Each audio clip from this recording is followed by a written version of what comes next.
อ๋อขอบมันอีกอะตัวล็อกเลยทดสอบเตาอบถ่านชนิดใหม่มัน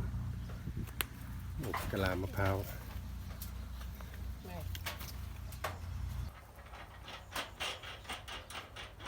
อันนี้มันกินยางเลยเนี่ยใหม่ๆเนี่ยจะไหม้ยางเลย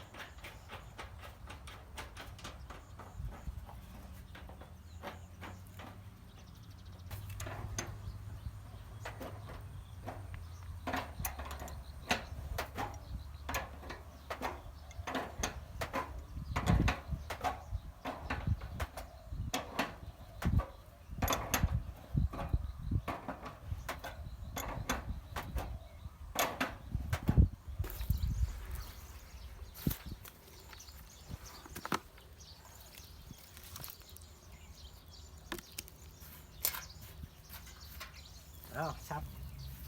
แล้วก็ใส่เชื้อนะครับทำกิ่งไม้ใส่เผาตัวตรงเนี่ยมันจะนั่นน่ะมันจะทางมันจะพุไวอะถ้าเป็นท่อส่งแก๊สไฟเผาทางมันทน อันนี้มั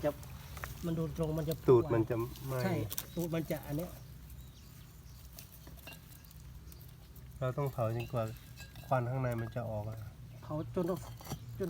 อันนั้นอ่ะไฟมันออกข้างบนบล็อก แล้วมัน ปล่อง ฟู่ออกมา ใช่มันลงปล่องแล้ว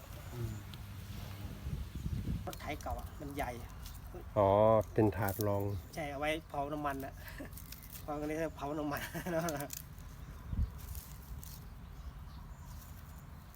ไปเติมไปอย่างนี้แหละจนกว่ามันจะคลาย จ แก๊ น ส กว่ามันจะเผาของมันเองได้ ใช่จนกว่ามันจะเผามันเองได้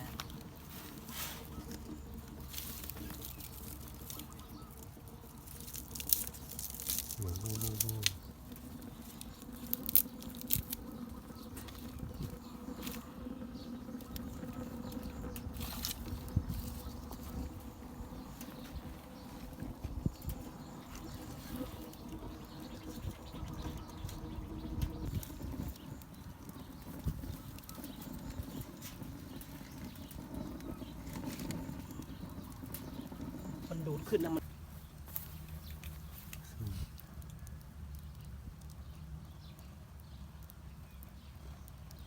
เขาเห็นอยู่หรือบ้าง เห็นไหม อืม